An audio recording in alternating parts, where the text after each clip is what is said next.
I'd love to say, oh, Matt and me did all our own driving. That would sound good, wouldn't it? But I had to keep reminding myself, I'm acting as though I know what I'm doing. I'm not really doing it. And we had some of the best racers and drivers in the world. If we had been doing the driving, those racing sequences would not have been nearly as exciting or exciting at all.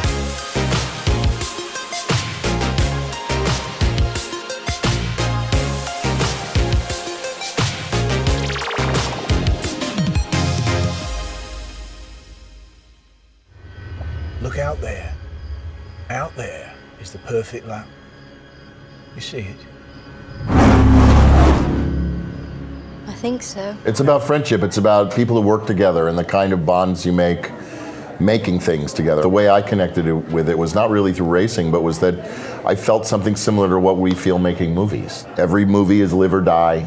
Every movie feels like you'll be destroyed if it doesn't work. Every movie is a fight for the money. We're always fighting and selling for the space to create. And they're very contradictory. And I found that so fascinating in this world of sport, that there's something so pure like racing and engineering, and then something so compromised as marketing. As a director identified with Shelby, it's like he has to play both sides. He has to be able to perform for the suits, and he has to be able to perform and lead his men on the field. It's about individual versus corporation. It's about these big concepts of integrity, of your word, of fighting against the system. I mean, there's so many different things going on. It's about love, it's about brotherhood. It's a very big story that also deals with this extraordinary thing of the American corporate economy and building and, you know, all those different things all happening at the same time.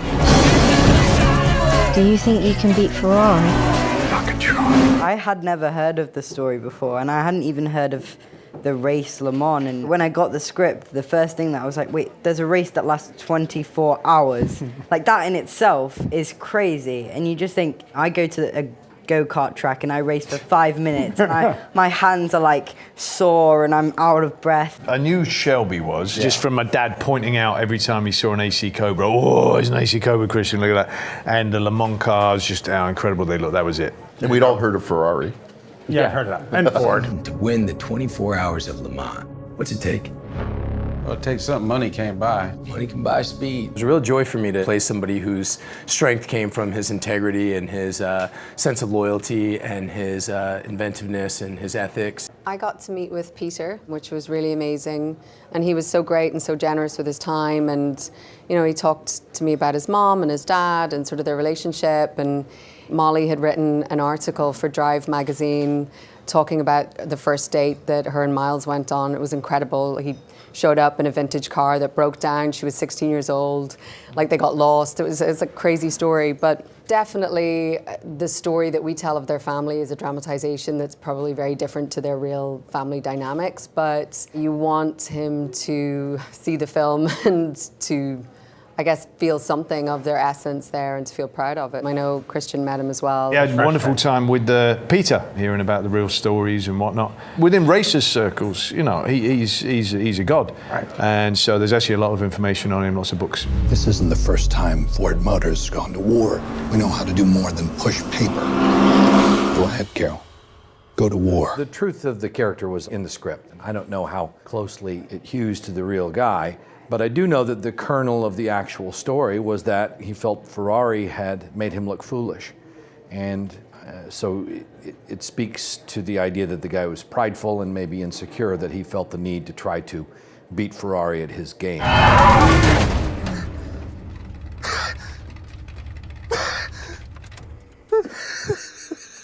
It was great fun, but really challenging for Matt and me.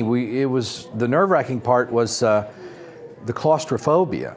You get in the car, you're about 18 inches off the ground. You can't extend your legs. I'm in a full suit and makeup. You can't open the door because the camera's there. The roof of the car is right there.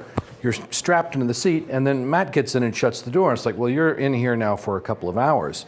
And Matt even kind of looked at me and said, are you okay? And I said, yeah, I'm okay. And then when they put the camera on the other side and I got in and shut the door, I saw the look in his eyes like, oh man, this isn't fun. The real GT40s that have survived from that era are $25 million cars. They're all in museums. You have to work with replicas. Those little Cobras, those ones, they're so light. Fast, yeah. They're really fast. I was surprised at how hard it was to keep the back wheels on the. They do like to slide. They like, yeah. But it's predictable. It's a predictable slide. It's a lot of fun. We really focused on trying to put you in the point of view of the drivers. And I think that was the critical thing for me, was that I didn't want to just do a lot of panning shots of cars going by. You know, I wanted us to get inside. I didn't want it to look like what you'd see on a sports telecast. But I also think the reason you get so excited is do more to these guys' work than some of the stunt work we're doing, which is just that you believe and know these characters. So there's more at stake for you than just the blue car and the red car. You cast people with a rapport with each other. You don't know that's going to happen. You don't understand it's going to happen. But these are both really nice guys, and I had a feeling they'd get along. And it wasn't just the rapport between the two of them, but the whole group. You know, whether it's Ken's family and Katrina and Noah, or it's the rest of the pit crew. You want everyone to kind of find connections with each other. The first day, we did this great scene in the garage. You were there playing with some Skelectrics. So that was my highlight of the movie. Jim had arranged that we did a walkthrough of the house and you know, spent a little bit of time sort of getting a feel for the places that we were going to shoot before we went there. It just felt so easy, that relationship from day one, and it was just fun. Ken's a puppy dog. Matt did some serious neck snapping on his own just to sell that punch that I thought was, if I had done a few more takes, he would have started to get pissed. I would have started grumbling probably. Yeah. It doesn't take much. The key to that fight scene was trying to keep a straight face, because it was the most fun. Nobody won the fight. It's like fighting with your brother. Like, you don't really want to hurt each other. You know, I go for the can at one point, and then it's like, no, that could hurt him. I'll take the Wonder Bread and hit him with that. I think people love sports movies because they redefine our lives down to a singular goal. Every character has an investment in a moment. It can be in the team winning, it can be in the team losing, it can be trying to win, it can be hoping they make it to the end, it could be whatever agenda they have. It is really nice to having a defining goal, something as artificial and as beautiful as a finish line does that, because it's suddenly the clock, the timing of the movie, and all the characters' hopes and dreams all rest on this singular point in space.